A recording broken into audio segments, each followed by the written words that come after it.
semua yang sudah memberikan saya waktu hari ini dan juga meluangkan waktunya. Karena mungkin sudah terlambat 40 menit pokoknya. Jadi kegiatan hari ini adalah kegiatan diseminasi.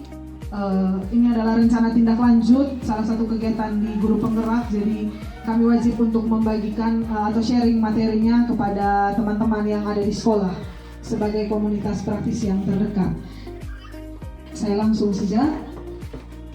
Jadi yang mau didiseminasikan hari ini adalah tentang budaya positif oleh saya sendiri, calon guru penggerak angkatan 8 dari SDI Karot. Nanti juga kalau ada yang menyusul akan ada kegiatan seperti ini lagi.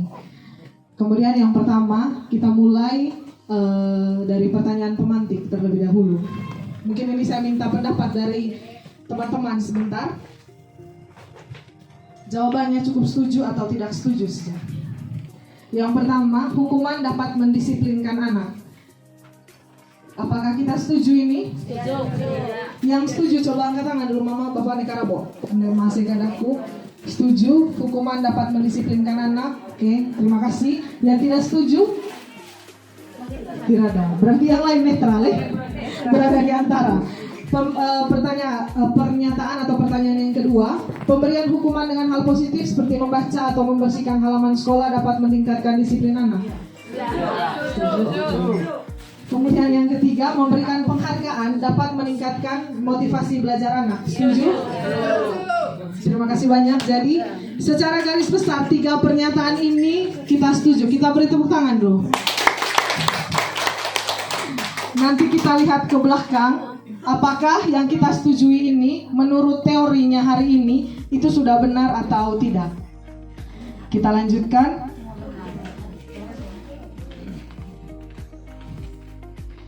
Dalam konsep budaya positif ada 6 konsep intinya. Yang pertama itu adalah disiplin positif dan nilai-nilai kebajikan universal. Kemudian yang kedua, nanti akan saya sharingkan juga tentang motivasi perilaku manusia. Jadi setiap manusia berbuat pasti ada tujuan. Kemudian ada tentang keyakinan kelas, lalu kebutuhan dasar manusia. Jadi setiap manusia punya motivasi untuk memenuhi dia punya kebutuhan dasar. Sebentar, apa-apa itu nanti kita lihat sama-sama. Kemudian 5 posisi kontrol guru. Yang terakhir nanti ada segitiga restitusi. Ini adalah salah satu upaya bagaimana kita guru menyelesaikan masalah-masalah atau kasus-kasus yang ada di sekolah. Yang pertama, disiplin positif dan nilai-nilai kebajikan.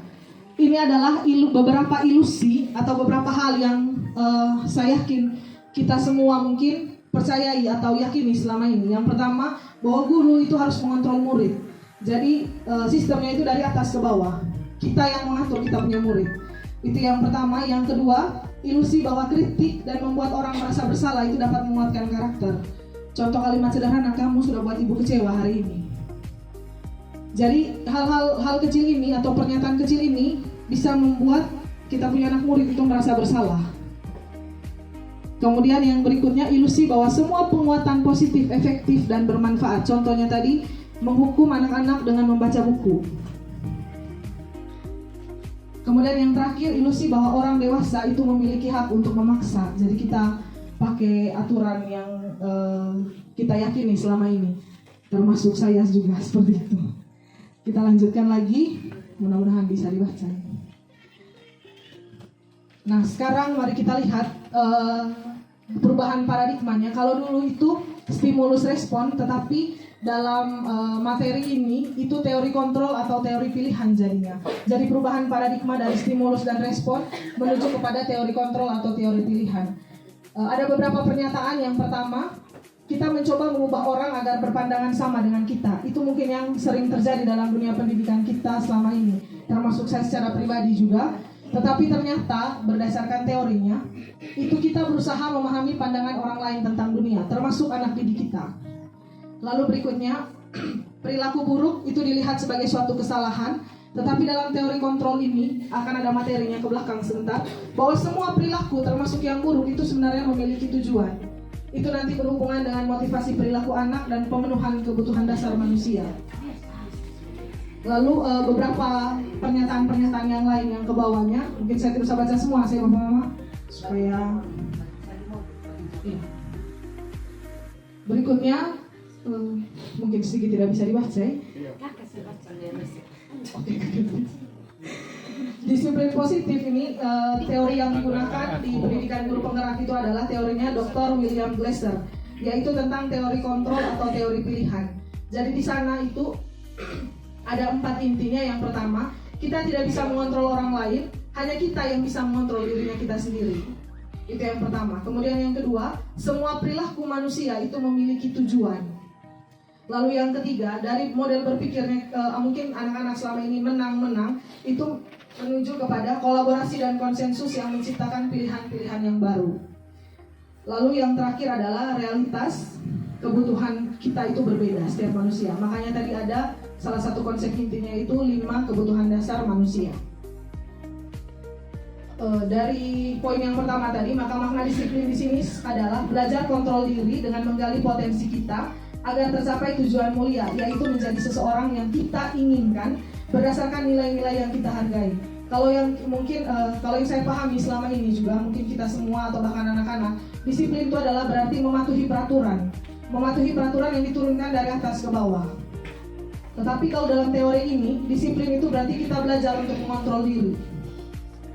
Lalu yang berikutnya, semua perilaku memiliki tujuan, tadi sudah, itu berhubungan dengan teori motivasi nanti. Nanti ada motivasi ekstrinsik, motivasi yang datang dari luar, dan motivasi intrinsik, motivasi yang datang dari dalam, dari dirinya anak sendiri.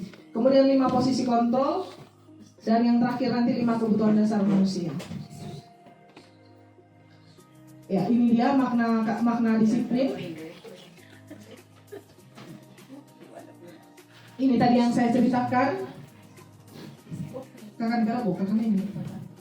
Ini yang saya ceritakan tadi, bahwa dalam makna kita selama ini, kata disiplin itu sesuatu yang dilakukan seseorang kepada orang lain untuk mendapatkan sebuah kepatuhan. Tetapi jadinya di sini kata disiplin ini dihubungkan dengan ketidaknyamanan, bukan dengan apa yang kita hargai atau pencapaian suatu tujuan mulia. Jadi anak-anak bisa dikatakan di sini melakukan sesuatu karena terpaksa. Kita lanjutkan. Ya, ini nilai-nilai kebajikan universal. Nilai-nilai kebajikan universal itu sifat-sifat positif manusia yang merupakan tujuan mulia yang ingin dia capai sebagai seorang individu. Karena adanya nilai-nilai kebajikan ini, maka setiap perilaku atau perbuatan manusia tentunya memiliki suatu tujuan.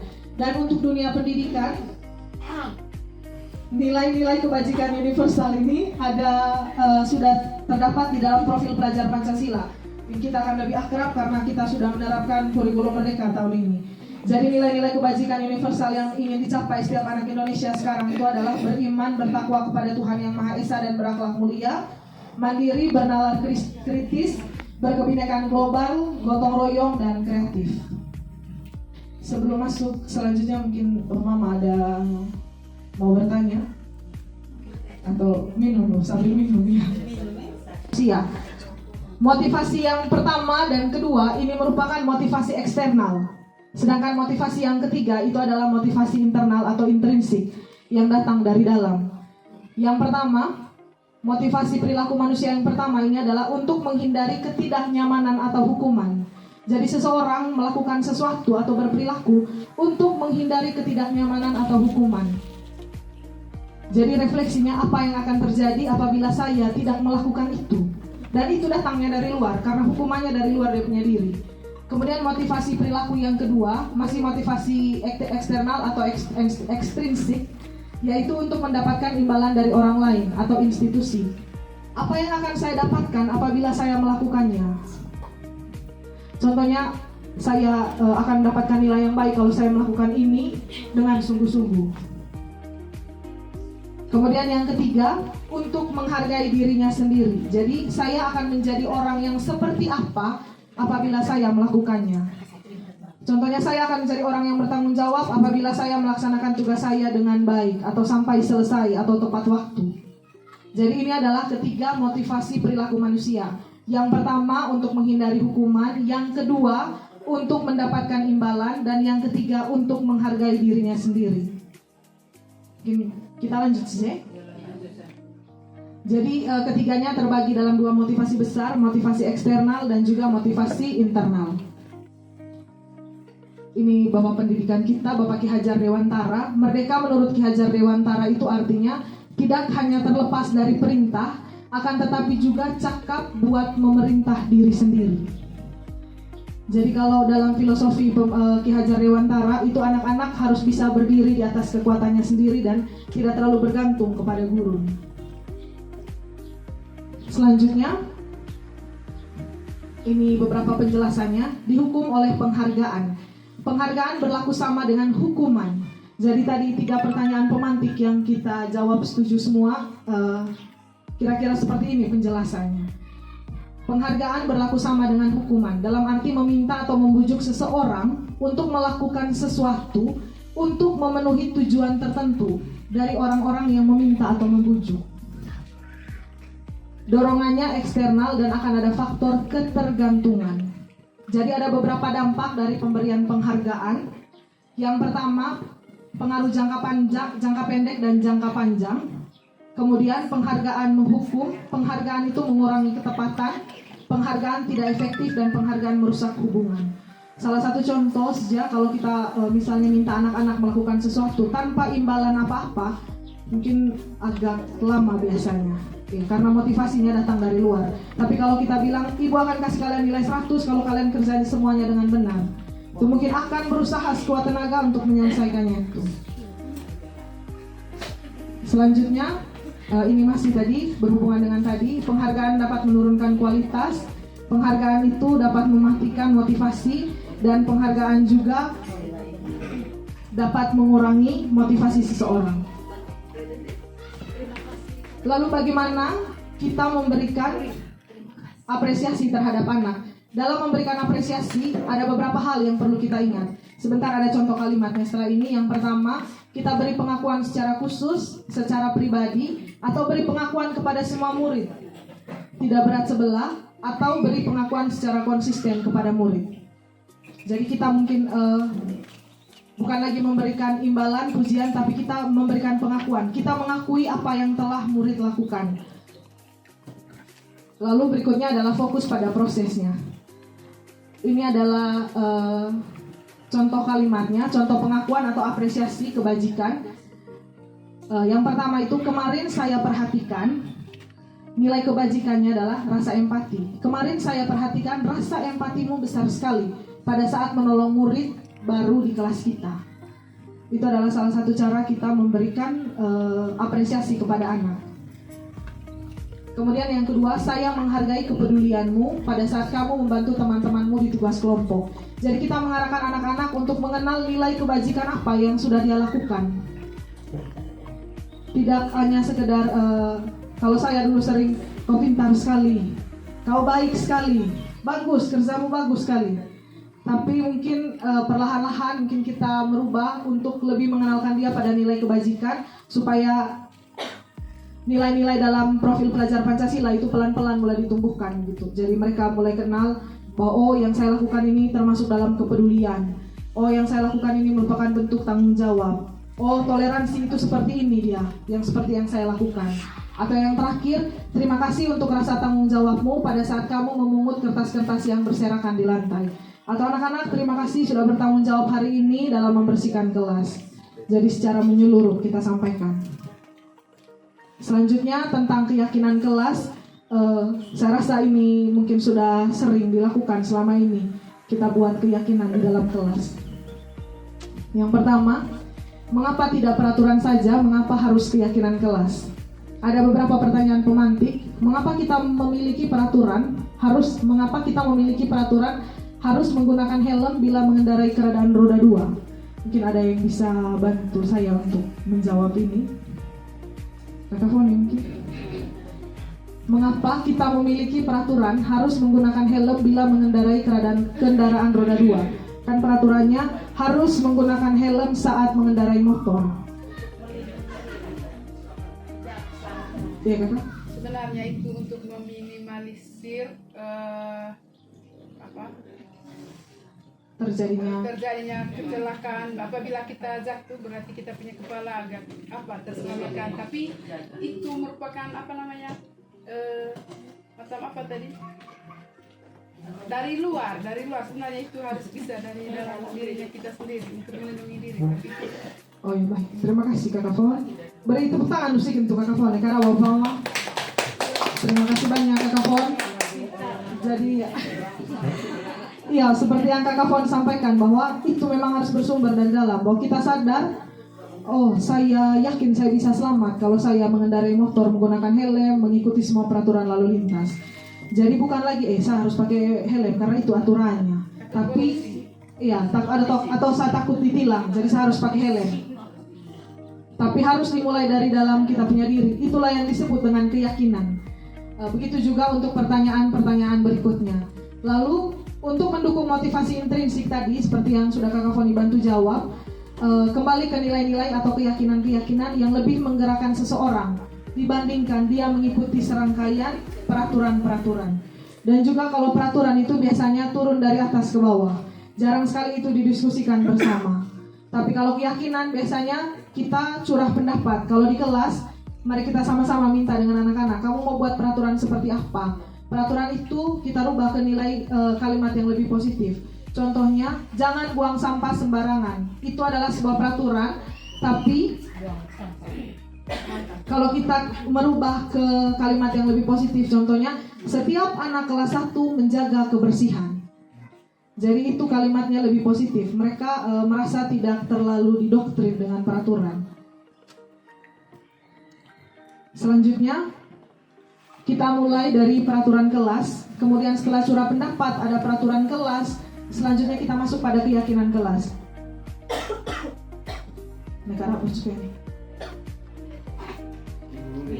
Keyakinan kelas artinya anak-anak yakin, mereka yang usulkan peraturannya, kemudian kita menggiring mereka untuk merubah itu ke dalam kalimat-kalimat yang positif.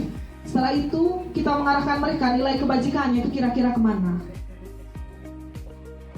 Dan yang terakhir kita akan mendapatkan lingkungan positif. Kalau sudah ada lingkungan positif berarti ada pembiasaan dan nantinya akan terbentuk sebuah budaya positif. Kira-kira seperti itu dia. Ini ada beberapa contoh keyakinan kelas yang menggunakan tabel T dan tabel Y. Nilai kebajikannya adalah hormat atau menghargai bisa. Kalimat keyakinan kelasnya, kami meyakini bahwa sangat penting untuk menghormati semua orang dan barang milik orang lain. Jadi kalimatnya bukan lagi tidak boleh membuli, tidak boleh mencuri barang orang lain, tidak boleh mengambil barang orang lain. Tapi kita rubah ke kalimat yang lebih positif biar bisa memanifestasi juga alam bawah sadar anak-anak. Kami meyakini bahwa sangat penting untuk menghormati semua orang dan barang milik orang lain. Jadi di sini nilai kebajikannya adalah hormat.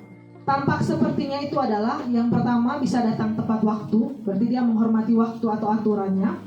Kemudian yang kedua menyapa teman dan guru setiap hari. Lalu yang ketiga mengembalikan barang teman yang telah dipinjam dan mengucapkan terima kasih. Ini beberapa hal yang kalau dari kata hormat tadi kita konkretkan dia ke dalam perilaku-perilaku anak. Lalu tidak tampak seperti sering hadir terlambat, tidak tak acuh kepada teman dan guru, tidak mengembalikan barang yang telah dipinjam dan meletakkannya sembarangan. Begitu juga untuk nilai kebajikan yang kedua, bekerja keras sebenarnya di sini. Kira-kira seperti itu. Kita lanjutkan saja dulu. Ya, berikut seperti ini kira-kira. Peraturannya ada yang pertama selalu kembalikan buku ke tempatnya. Ini beberapa contoh. Keyakinan kelasnya itu adalah tanggung jawab. Lalu yang kedua, ada contoh yang kedua, dilarang mengganggu orang lain. Kita rubah dia menjadi keyakinan kelas yang lebih positif, yaitu menghormati orang lain. Tetapi kalau di kelas sebaiknya kita mungkin mulai atau membuat dia dalam sebuah kalimat. Seperti yang tadi saya katakan atau sharingkan, contohnya setiap anak kelas 1 menghormati orang lain. Atau setiap anak kelas 1 harus menghormati orang lain. Kira-kira ini beberapa contohnya. Saya tidak perlu baca semua yang demah.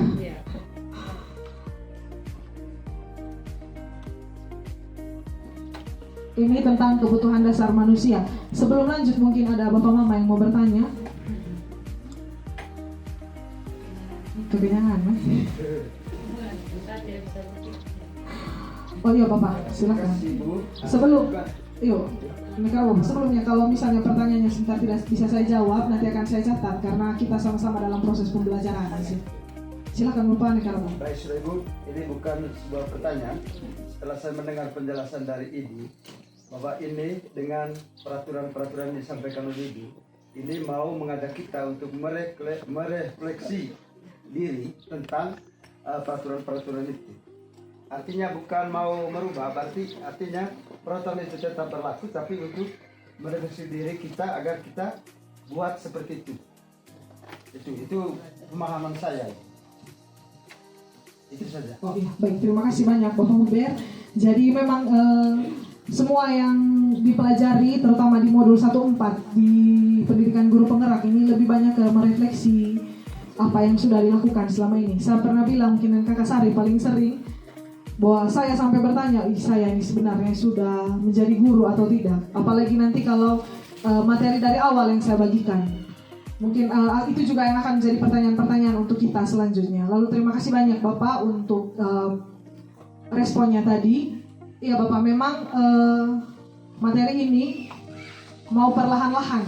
Bagaimana, ini adalah salah satu cara juga bagaimana kita bisa mendapatkan nanti murid-murid kita yang berkarakter profil pelajar Pancasila. Salah satu tujuan di kurikulum Merdeka saat ini. Jadi kalau peraturan tuh Bapak biasanya sifatnya menekan. Jadi itu akan membuat anak seperti terpaksa melakukan. Jadi tidak ada motivasi intrinsik dari dalam diri. Tapi kalau kita pelan-pelan merubah itu menjadi sebuah keyakinan, maka itu mereka yang buat, mereka yang laksanakan.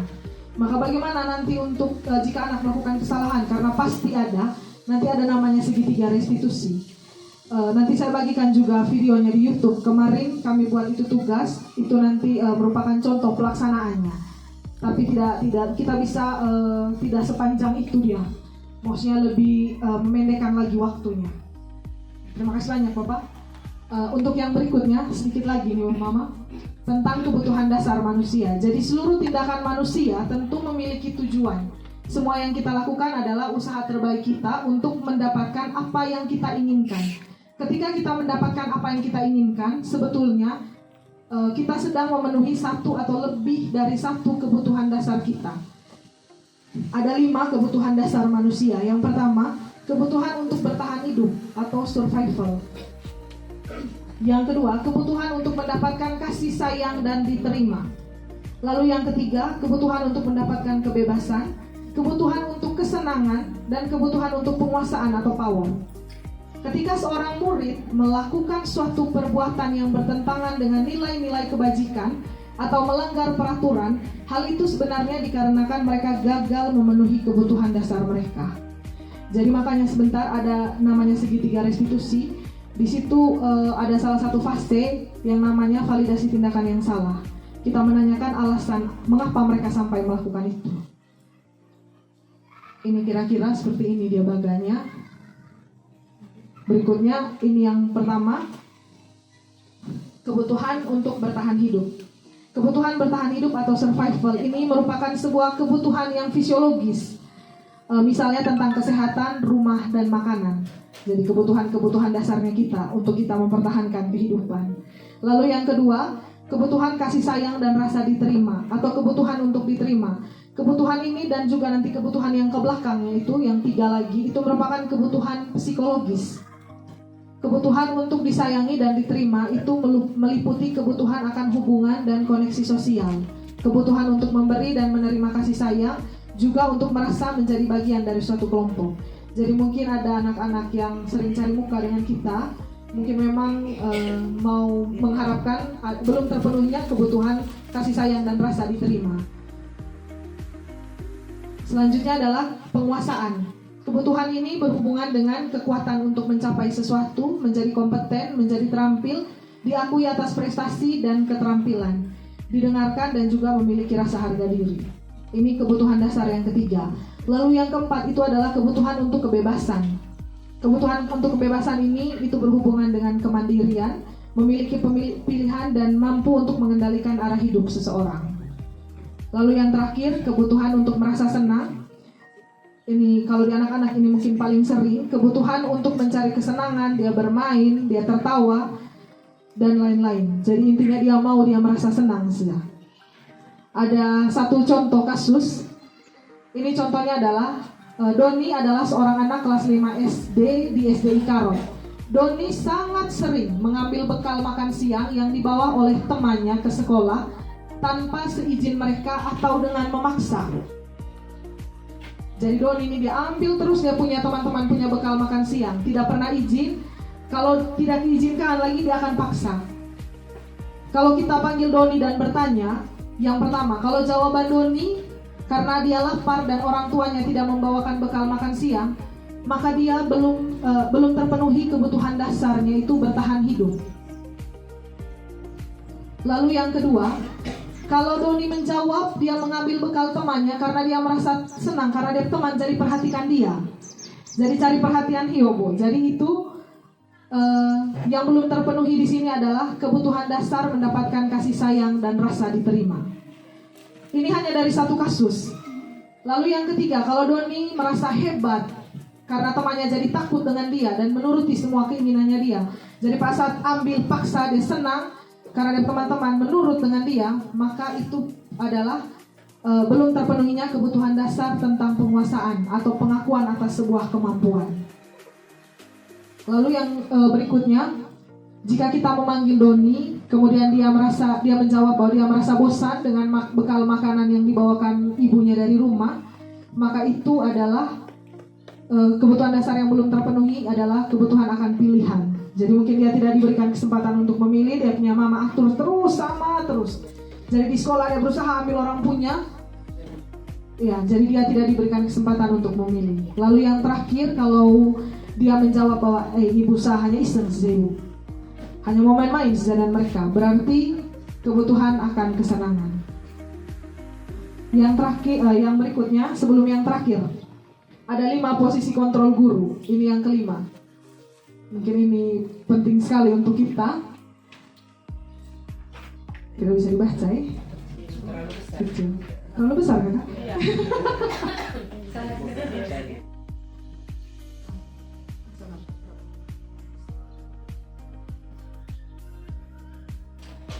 Saya baca saja. Yang bagian atas ini adalah 5 posisi kontrol guru. Yang pertama itu adalah penghukum. Jadi apa-apa kasih hukuman, apa-apa pukul, apa-apa, pokoknya semuanya. Karena ibu punya muka ke sini. Tidak, pasang begini. Iya. Kamu sudah buat ibu kecewa ini hari. Dan ternyata itu membuat mereka merasa bersalah mungkin sampai sekarang, saya tidak tahu lagi.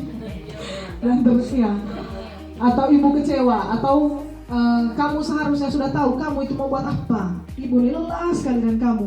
Cara omong memang halus sekali, tapi mungkin kata-kata yang kita keluarkan, aduhai halus ya. Lalu yang ketiga adalah posisi kontrol yang ketiga, kita sebagai guru itu kadang menempatkan diri sebagai teman. Jadi anak-anak sudah melewati batasnya kadang, karena kita terlalu dekat dengan mereka. Jadi macam mereka tidak merasa, asik terantang ibu. Dan itu membuat mereka sangat-sangat bergantung dengan kita, kalau posisi sebagai teman. Kemudian yang berikut, yang keempat adalah posisi kontrol guru sebagai pemantau. Kalau di sini, saya rasa banyak yang biasa memposisikan diri sebagai pemantau. Kita menempatkan diri tidak sebagai teman, memang sebagai guru, tetapi juga tidak terlalu sering menghukum anak-anak. Tapi kita sangat memperhatikan kita punya bahasa-bahasa atau kalimat-kalimat yang kita sampaikan kepada kita punya anak-anak. Kemudian yang terakhir itu adalah posisi diri sebagai posisi kontrol sebagai manajer. Ini saya rasa mungkin saya pribadi belum sampai ke sana, dan mungkin kalau kita refleksi masing-masing, semoga menuju ke sana nanti. Kalau posisi diri sebagai manajer ini adalah kita guru itu benar-benar memperhatikan anak, lalu tetap menjaga batasan-batasan dengan anak-anak. Kita memperhatikan perilaku kita, kata-kata kita, apa saja yang kita lakukan. Lalu bagaimana menyelesaikan sebuah kasus bentar dengan posisi sebagai manajer, itulah materi yang akan saya sharingkan sebentar lagi.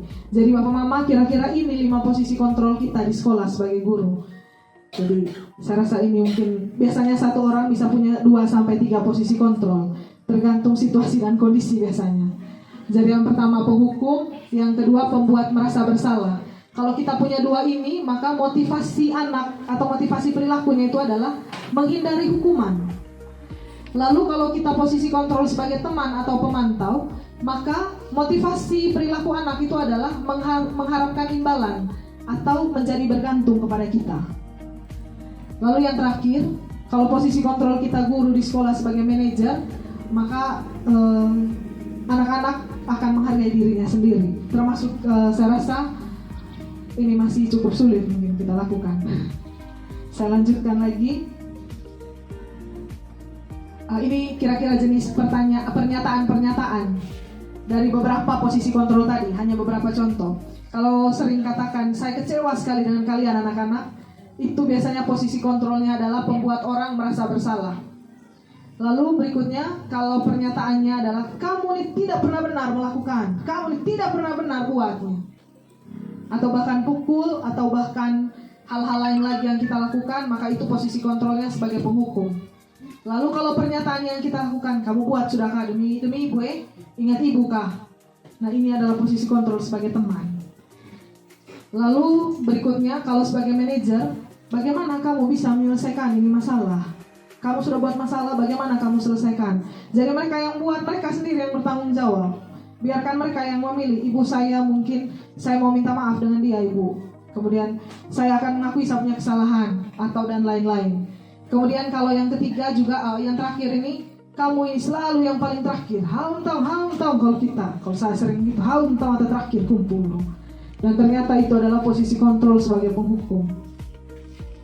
Selanjutnya, ini segitiga restitusi ini merupakan salah satu upaya dari guru untuk menyelesaikan kasus-kasus yang ada di sekolah. Restitusi ini adalah proses menciptakan kondisi bagi murid untuk memperbaiki kesalahan mereka sehingga mereka bisa kembali pada kelompok mereka dengan karakter yang lebih kuat. Biasanya kalau mau melakukan segitiga restitusi itu sebaiknya tidak di depan teman-temannya yang lain. Kita mengurangi rasa ketidaknyamanannya siswa. Berikutnya, ini adalah ciri-ciri restitusi. Yang pertama, bukan untuk menebus kesalahan, namun anak-anak akan belajar dari kesalahan. Lalu yang kedua, memperbaiki hubungan. Yang ketiga, kita menawarkan, bukan memaksa. Seperti pertanyaan tadi, bagaimana kau akan selesaikan ini masalah? Apa yang akan kau buat? Yang keempat, restitusi menuntun untuk melihat ke dalam diri, lalu mencari kebutuhan dasar yang mendasari tindakan yang dilakukan. Restitusi diri merupakan salah satu cara yang paling baik. Ia fokus pada karakter bukan tindakan, fokus pada solusi dan mengembalikan murid yang berbuat salah itu pada kelompoknya. Kenapa disebut segitiga restitusi, Bapak Mama? Karena memang ada 3 tahapan. Yang pertama ini adalah tahapan menstabilkan identitas. Jadi di sana mungkin kita dalam prakteknya kita panggil kita punya anak-anak, lalu kita tanyakan alasan. Mungkin tahu alasan ibu panggil Enu ke sini hari ini untuk apa? Seperti itu. Lalu mungkin dia akan cerita bahwa kalau dia tidak tahu kita yang akan menjelaskan. Tapi kadang anak-anak, iya ibu karena tadi saya pukul dia. Untuk menstabilkan identitas, kita kuatkan dia dengan pernyataan, Enu, setiap orang pasti pernah buat kesalahan. Termasuk ibu juga pasti pernah buat kesalahan. Jadi kita mengakui bahwa memang tidak ada manusia yang sempurna. Semua manusia pasti pernah buat kesalahan. Termasuk itu anak yang sedang berbuat salah saat itu. Lalu yang berikutnya, dari menstabilkan identitas, ada validasi kebutuhan atau validasi tindakan yang salah. Di sini biasanya guru menanyakan apa alasan dari anak tersebut melakukan itu. Setelah ditanyakan alasan, kira-kira apa yang dia rasakan. Dari alasan anak biasanya kita akan dapatkan kira-kira kebutuhan dasar apa yang belum terpenuhi. Lalu yang ketiga, menanyakan keyakinan. Itu tadi mungkin fungsinya kalau kita menyusun sebuah keyakinan kelas, maka pada tahap akhir kita bisa menanyakan keyakinan. Kira-kira keyakinan kelas apa yang kamu ingat? Lalu apakah itu kamu langgar? Apakah itu penting untuk Enu begitu? Kalau misalnya jawab ibu saya tadi menyontek, lalu kita tanya apa keyakinan kelas yang dilanggar? Tidak bersikap jujur mungkin. Lalu apa kita tanyakan? Apakah jujur itu penting? Dan yang terakhir yang paling penting di menanyakan keyakinan ini adalah Yang paling penting adalah bagaimana kamu menyelesaikan ini, atau apa yang kamu mau buat untuk menghadapi hal kasus yang sudah kamu lakukan tadi. Jadi biarkan anak-anak yang menentukan solusinya. Mungkin kita pelan-pelan mencoba, kita hanya mengarahkan mereka saja. Jadi tidak lagi, kau sudah buat salah, berarti sebentar kau pergi minta maaf, habis itu stop, sudah buat. Tidak, tapi dari anak-anak, apa yang mau kau buat sekarang? Biarkan dia yang menjawab dan berpikir untuk itu. Ya, ini kira-kira penjelasannya tadi. Saya rasa kita lewat, ini sudah tadi. Ya, kalau misalnya segitiga restitusi terlalu lama, ada satu kiat yaitu intervensi 30 detik. Kira-kira pertanyaannya hampir sama tadi dengan segitiga restitusi. Intinya kalau di intervensi 30 detik ini, kita panggil anak-anak, lalu kita diamkan saja. Dia diam, saya diam, pendinginan dulu. Ya, mungkin itu saja yang terakhir. Mungkin saya bisa minta 1-2 pertanyaan atau pernyataan refleksi mungkin dari teman-teman sebagai penutupnya. Ini saja dari saya, sekian dan terima kasih.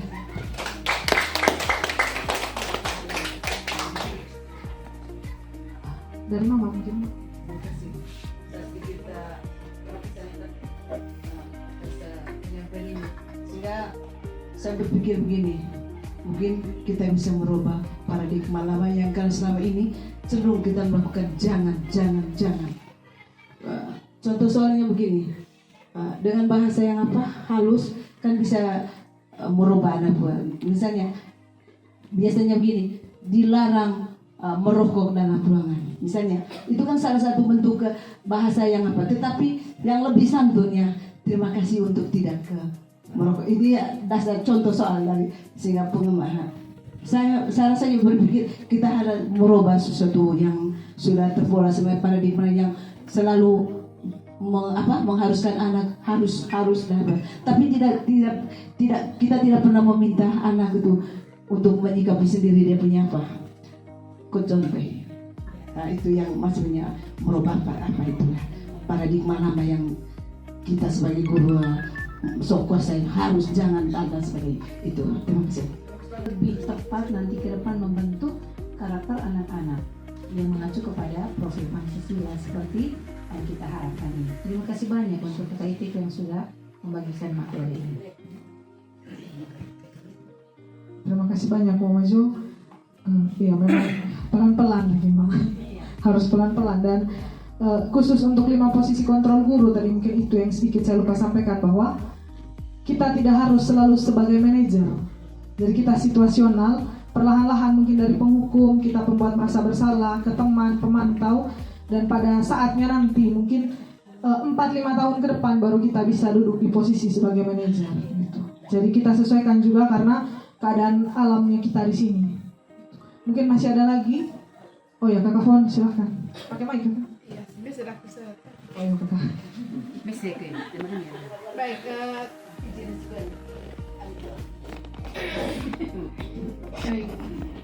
Terima kasih. Ini menyangkut perilaku yang kita boleh buat di sekolah bersama anak. Tetapi saya pernah juga ada dapat WA atau dapat SMS dari orang tua. Salah satu contoh misalnya begini. Kalau di sekolah, apa yang kita minta? Karena tadi sudah ganti dari kata-kata. Memang selama ini kan yang kita buat, kita suruh, kita minta anak-anak untuk misalnya jaga kebersihan kelas, jaga kebersihan diri. Tapi kadang mereka buatnya hanya ketika ada di sekolah. Terus kira-kira misalnya kita punya jawaban bagaimana misalnya orang tua selalu menyodorkan segala tingkah laku anak, perilaku anak yang nyatanya di rumah mereka tidak seperti yang kita lihat di sekolah. Jadi kadang saya juga apalagi baik dari posisi aku, kadang saya juga tidak mengerti ini kenapa begini. Kadang mau omong bilang saya lapor nanti kamu ke guru.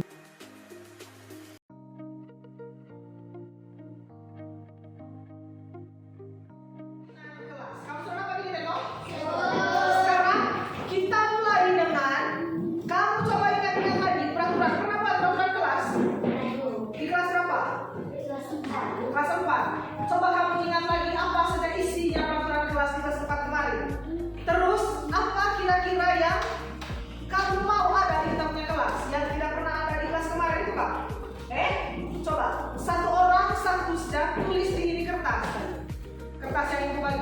Nanti kita sama-sama tempel. Wajib satu orang satu. Coba.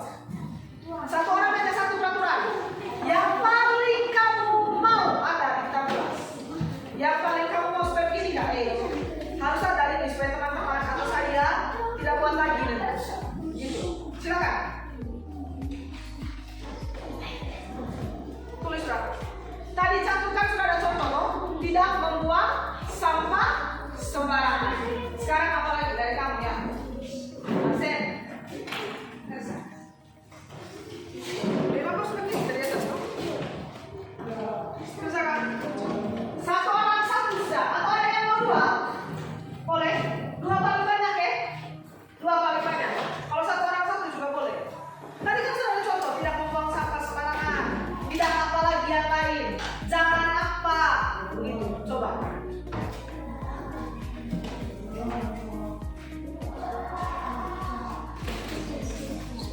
Kalau kita sudah tempel, nanti akhirnya baru kita buat di kertas manila ya.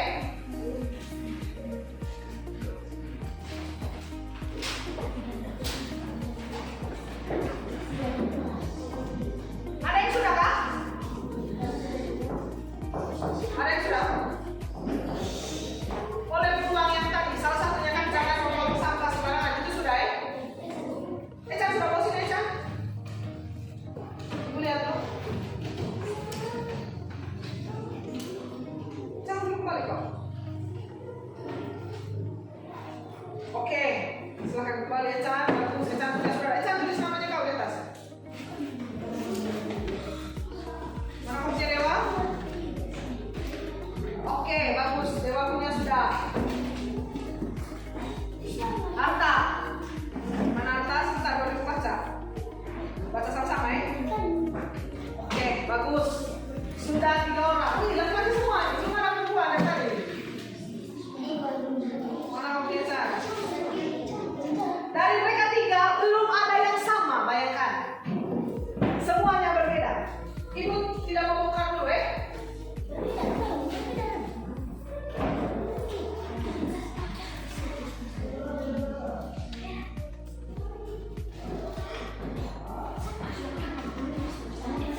Oke. Mana kamu punya Michael? Oke.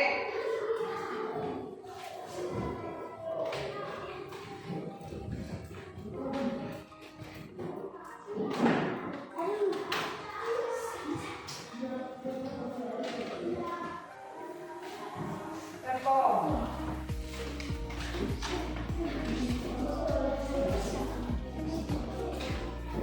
Record. Hai. Message. Oke.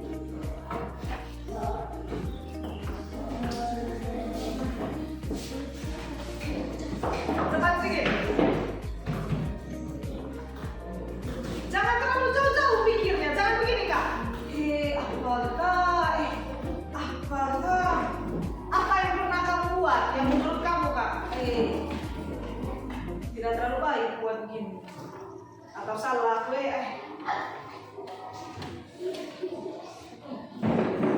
Jangan terlalu pikir panjang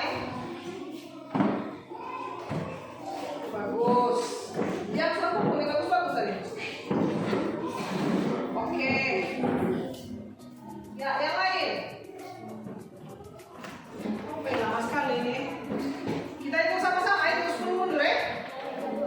10, 9, 8,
ke belakang apa yang sudah kamu tulis sendiri.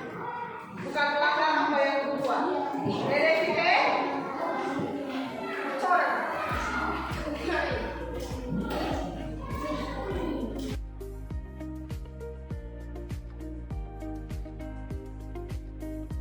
Ibu baca satu-satu yuk.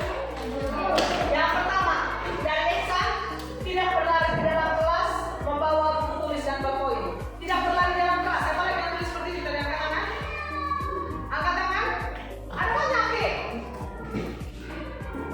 Ada banyak tadi.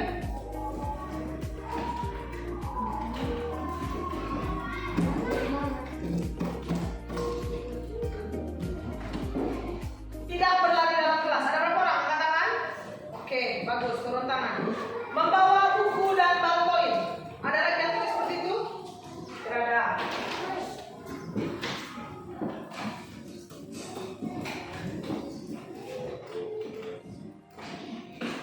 Maju deh. Berikutnya dari Dewa, harus berdoa saat masuk atau keluar dari kelas.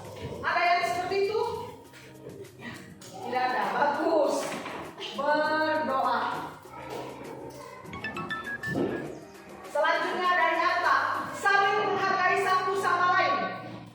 Ada? Ada tadi yang lain? Ada lagi? Tidak ada.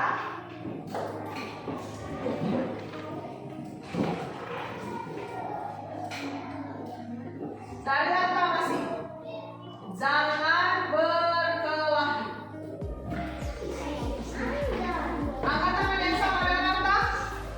Jangan berkelahi. Banyak tadi angkat tangan. Jangan berkelahi. Oke. Berarti sudah ada kamu punya di sini. Berikutnya. Tidak berlari-lari dalam kelas sudah, tidak berkelahi sudah, tidak berkelahi sudah. Di dalam atau di luar kelas. Berarti tidak berkelahi C atau jangan berkelahi. Selanjutnya. Tidak membuli teman. Ada yang seperti itu angkat tangan? Oke. Baru ini.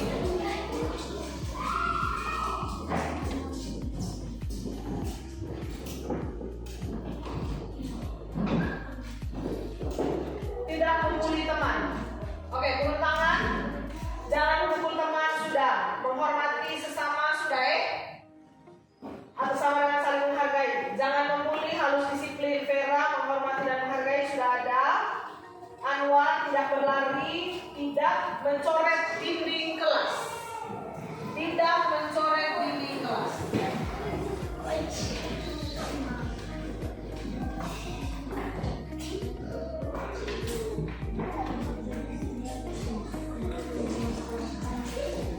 Ya, yang kamu buat sudah 7.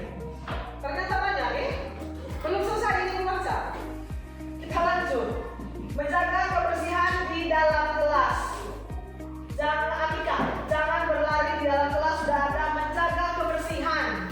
Belum ada ini? Kita sapu di tidak mencoret dinding. Ada yang menjaga kebersihan juga?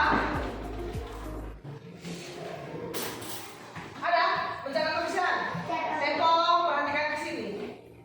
Taruh itu musik. Taruh di sana itu nanti. Berikut.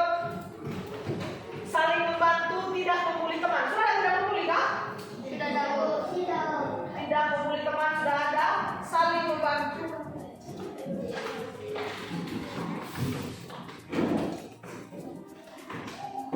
Kalau ujian bisa saling membantu? Bisa? Berikut. Apa lagi nih? Tidak berkelahi sudah. Tidak menyontek pekerjaan teman. Sudah ada di sini tadi? Boleh banyak nih. Beri kamu punya bagus. Berpakaian dengan rapi. Sudah ada berpakaian tadi?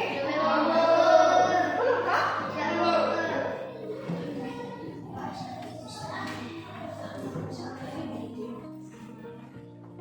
Boleh banyak sekali ini.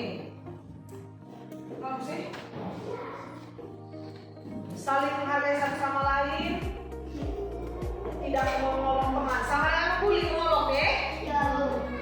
Kemudian tidak membuang sampah sembarangan. Menjaga kebersihan. Sudah ada menjaga kebersihan?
jawabannya.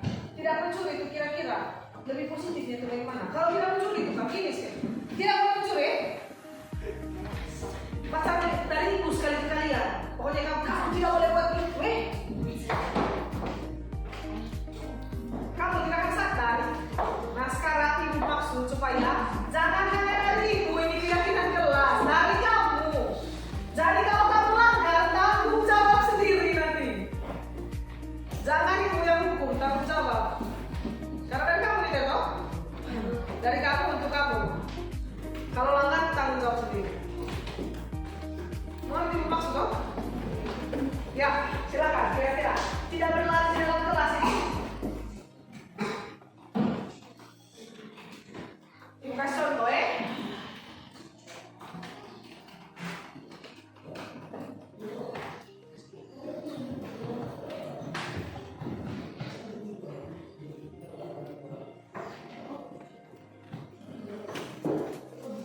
Kan kamu mintanya tidak berlari toh?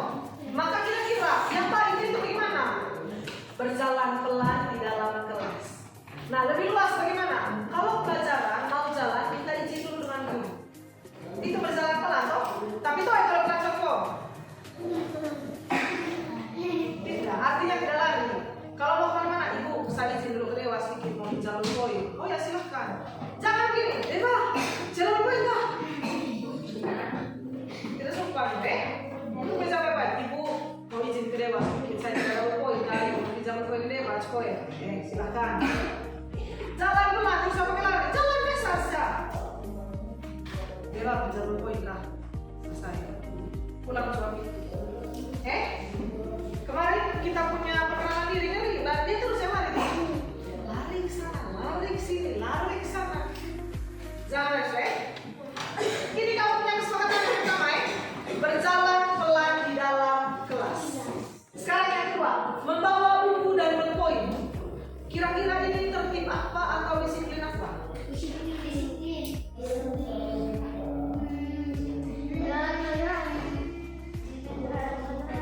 Oke. Ibu tulis dewa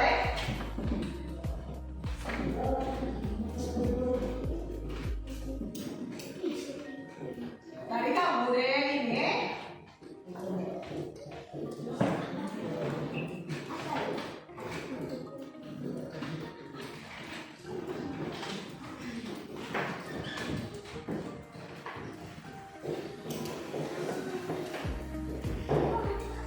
disiplin saat pelajaran dan tertib membawa perlengkapan sekolah.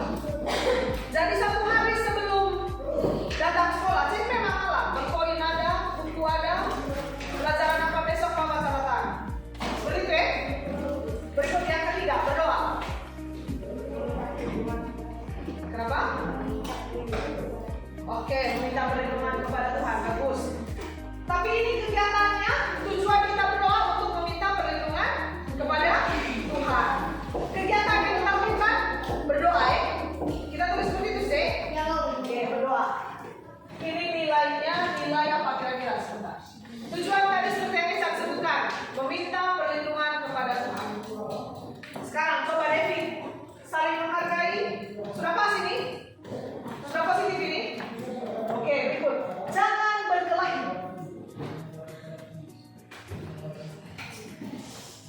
Bermain bersama. Apa? Bermain bersama. Oke. Kalau kita mau bermain bersama, apa yang kita buat saat bermain bersama? Iya, tidak boleh berkelahi. Tidak boleh mengolok-olok. Angkatan. Tidak boleh mengolok. Tidak boleh mengolok. Apa lagi? Coba pikir.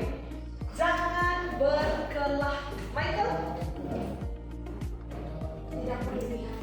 Tidak berlebihan. Tidak berlebihan saat bermain. Lagi, coba pikir. Ada hubungan sebenarnya dengan di atas. Kalau kamu mau jangan berkelahi, maka kamu harus apa? Siapa seksi keamanan di sini? Tidak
Ya, saling menghargai. Ke atas juga. Tidak mencoret dinding, sudah ada ya? Menjaga kebersihan. Saling membantu. Membantu teman pada saat susah. Saling membantu saat teman membutuhkan bantuan. Bantuan. Kalau teman, contoh sekarang. Siapa saudara yang sebenarnya Devi? Rival, kau pinjam, kau butuh bantuannya Davito. David sudah kasih bantuan ke kau. Apa yang kau bilang ke dia? Oke, saat mau minta tolong, apa kata yang kamu ucapkan? Terima kasih. Saat mau minta tolong. Teman,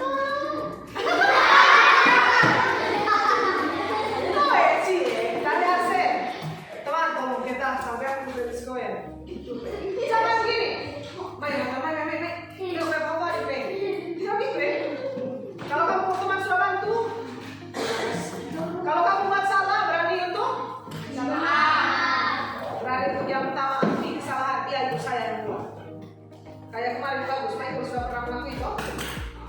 Kemudian yang kedua sudah minta maaf. Dengan aja. Gitu. Jangan lupa ya. Kalau gitu tadi, sampai mana sudah tadi? Oh ya, saling membantu teman yang membutuhkan.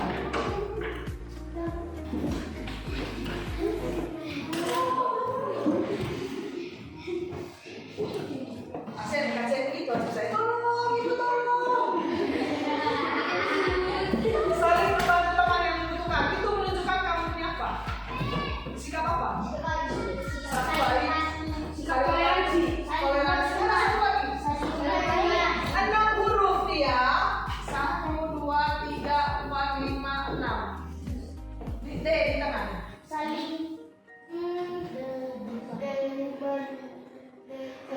Tambah lagi 1 huruf. I terakhir. Tambah.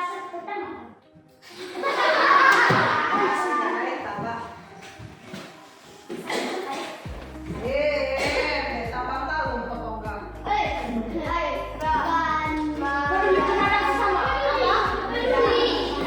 Menunjukkan sikap. Ya toh?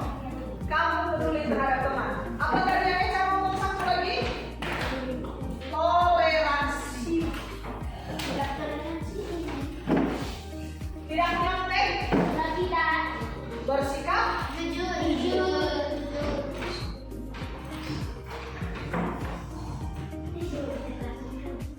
Disiplin berpakaian sudah. Tidak mencuri juga bersikap. Maka dari itu kita punya kesepakatan kelas. Yang pertama adalah baca yang kalimat positifnya. Yang pertama adalah Eko, baca kalimat kedua.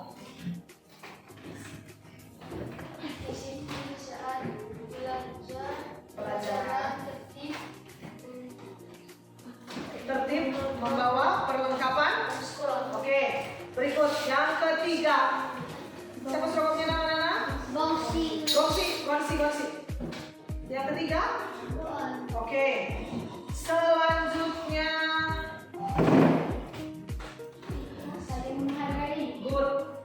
David, baca yang positifnya. Jangan berkelahi. Menjaga. Oke, Arta. Itu masih peraturan. Tidak membuli itu berarti saling. Bagus. Berikutnya. Saya diserpa dong. Michael.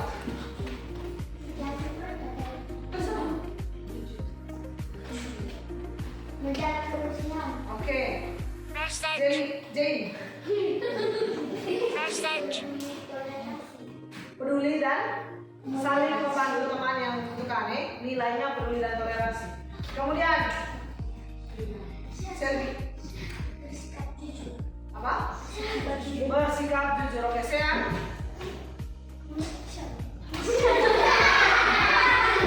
Jangan yang 10.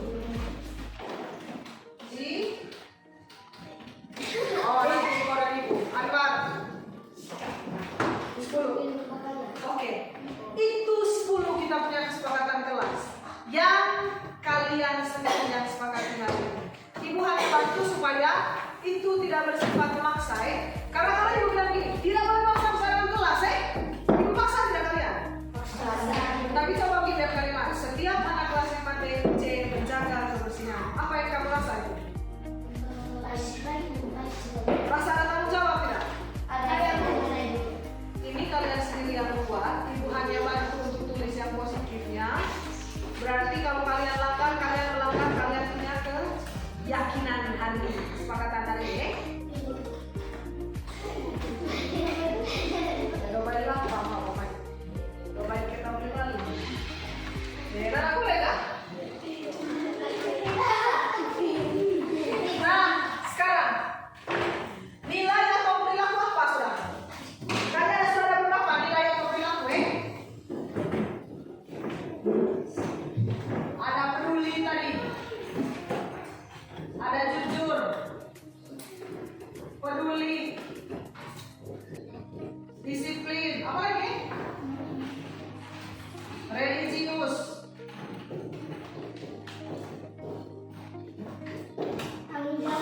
tanggung jawab. Jujur, Oh, di mana? Nomor 1 kita bukan? tertib, serta dengan Apa lagi? Ada lagi kah? serasi. Menjaga kebersihan, sudah toleransi.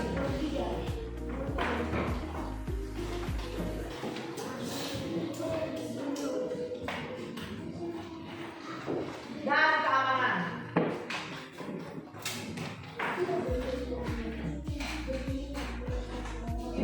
Mana kita punya nopak? Sudah ada ini. Jangan hapus ini. Ya, sekretaris mana? Tidak datang nih. Ketua saja dulu. Ketua tolong tulis nilai atau perilaku kelas 5C. Tulis di kolomnya kertas, bawa sini. Setelah ini sekarang, kira-kira kalau orang yang bertanggung jawab itu contohnya seperti apa? Dia punya sikap itu bagaimana? Atau apa yang dia buat? Yang nyata apa yang dia buat? Angkat tangan, nah. Mana bisa ibu terus yang ngomong dari tadi? Yang main kau? Iya. Yang dia buat apa? Yang nyata dari kelas. Betul dia bertanggung jawab, betul. David, coba pikir. Jangan ngantuk. Rival, Gonsi, ya Dewa. Menjaga ketertiban kelas juga merupakan bentuk tanggung jawab semua orang di dalam kelas. Itu salah satu contoh. Berikutnya, kalau dia peduli, kira-kira apa sikap atau kira-kira contoh apa yang bisa terjadi dalam kelas menurut kamu? Peduli. Kebersihan kelas, oke, peduli terhadap kebersihan kelas. Yang lain, tadi sudah kita bahas itu sekalian bahas lama. Apa lagi? Ada? Ecan? Toleransi. Kira-kira kalau toleransi itu seperti apa? Contohnya begini tadi kan, jujur. Oh ibu berarti kami kan ibu kerja kami punya tugas sendiri. Begitu yang ibu lihat toh? Itu kalau kalian jujur toh? Atau itu kalau jujur kayak ibu kami berani mengakui kayak punya kesalahan. Itu yang ibu lihat nanti. Nah sekarang kalau peduli, kalau toleransi apa ya? Apa? Iya itu kita menjenguk teman yang sedang sakit. Bisa yang pergi rumah yang dekat-dekat itu saja dulu. Dengan ibu pergi, tidak apa-apa. Seperti itu Adakah yang lain? Kalau ini sudah selesai sebentar, kita akan menulis kita punya keyakinan kelas. Buat dalam kalimat kesepakatan keyakinan kelas 5C. Tempel besar-besar di kelas itu. Siapa yang berkelahi? Ada yang berkelahi angkat tangan. Kalau melanggar kesepakatan kelas nomor berapa? Yang buat kesepakatan kelas siapa? Michael ada tulis tidak tadi? Jangan berkelahi. Ada toh? Dari kamu itu tadi? Dari kamu. Sudah. Oh Nai mau tolong tulis dia punya kalimat yang positif. Setelah itu bawa sini supaya kita lupakan. Kemudian ibu minta ini nanti kita tempel ini. Nanti susah orang kasih kembali ke kamu. Perempuan. Oh sih.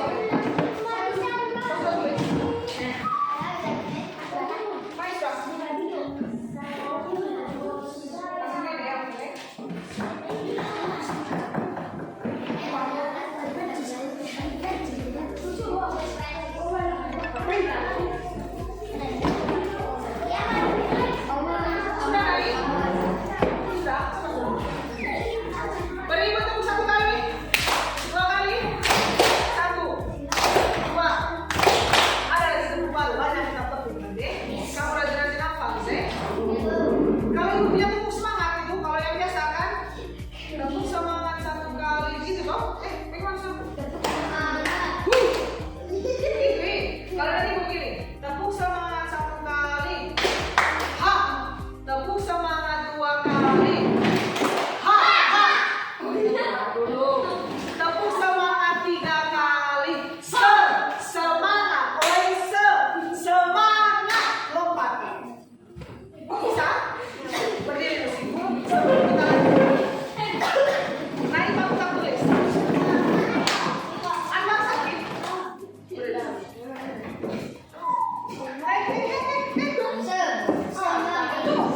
Tepuk semangat satu kali. Ha. Tepuk semangat dua kali. Ha. Tepuk semangat tiga kali. Semangat. Oi, semangat. Lompat. Ulang. Masih kan masih tepuk semangat sama-sama tepuk semangat satu kali, ha. Tepuk semangat dua kali, ha.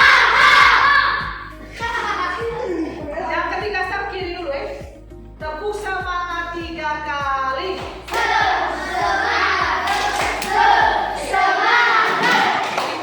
dengar yang ketiga, semangat, oi semangat, begitu Ibu bagus ya. Kita ulang sekali lagi. Kursi sampai ke huruf 4. Nah, sudah tulis. Nomor berapa sudah? Sabar, dulu. Nomor berapa sudah? Ayo. Tepuk semangat satu kali. Ha. Tepuk semangat dua kali. Ha. Tepuk semangat tiga kali. Semangat, oi semangat. Yang terakhir itu lompat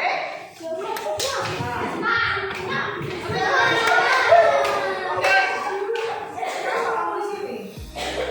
Tadi ada poin saling menghargai.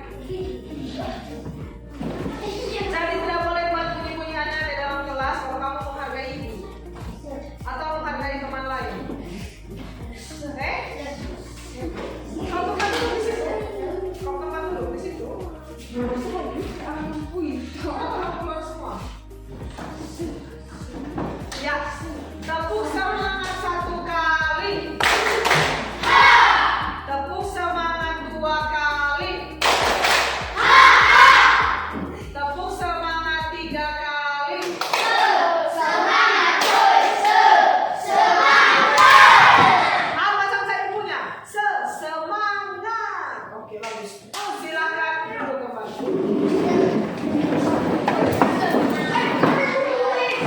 Beri tepuk satu kali, dua kali.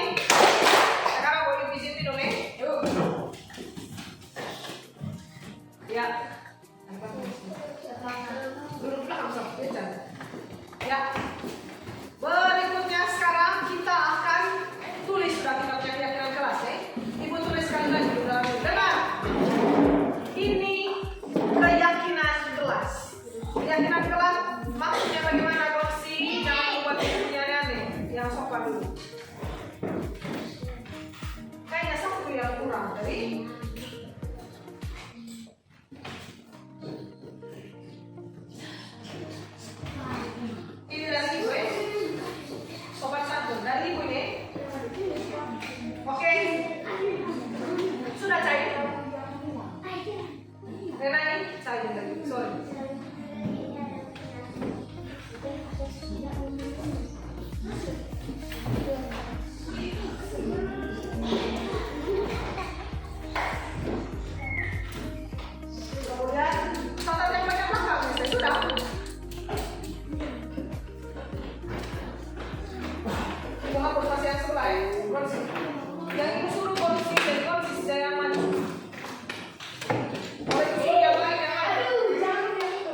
Maka keyakinan kita yang pertama tentang itu adalah mana tadi yang setiap anggota kelas, artinya ibu juga, kalian juga, gitu ya. Setiap anggota kelas 5C berjalan pelan di dalam kelas. Ingat itu sebentar ya. Itu keyakinan kelas kita yang pertama. Sepakat? Sepakat? Keyakinan kelas yang kedua. Setiap anggota kelas 5C disiplin saat pelajaran. Sepakat? Kalau sepakat, beri ibu tepuk satu kali. Langsung ya, kalau selesai dibaca. Setiap anggota kelas 5C tertib membawa perlengkapan sekolah. Good. Setiap anggota kelas 5C selalu berdoa. Setiap anggota kelas 5C saling menghargai. Setiap anggota kelas 5C menjaga keamanan kelas. Setiap anggota kelas 5C menjaga kebersihan. Setiap anggota kelas 5C selalu peduli dan bertoleransi. Setiap anggota kelas 5C bersikap jujur. Yang terakhir, setiap anggota kelas 5C disiplin berpakaian. Sepakat ini? Ibu pegang kamu yang kesepakatan. Sebentar lesson 7 mulai, kita mulai menulisnya. Tempel di situ. Jadi kalau ada yang buat pelanggaran atau buat sesuatu yang bermasalah, nanti berarti kamu yang melanggar ini kesepakatan atau keyakinan kelas. Oke. Berikutnya. Kira-kira tugasnya guru itu menurut kalian apa saja? Ibunya tugaskan. Satu, mengajar. Angkat tangan. Memberi ilmu. Oke, hampir sama dengan mengajar. Apalagi? Ibu punya tugas. Apalagi? Ada lagi? Hai, ibu hanya mengajar dan memberi ilmu sekarang. Membimbing atau menuntun murid, bagus. Hanya Eksan ini kelas dengan Vidi, yang lain mana? Semua angkat tangan? Angkat tangan. Semua angkat tangan. Tekom, ibu punya tugas apa? Apa Tekom? Kau punya tugas Tekom apa? Sebagai murid, kau tugas apa? Apa? Oke, mendengarkan dulu. Itu salah satu. Kamu setuju dengan Tekom? David, tugasnya kau David apa?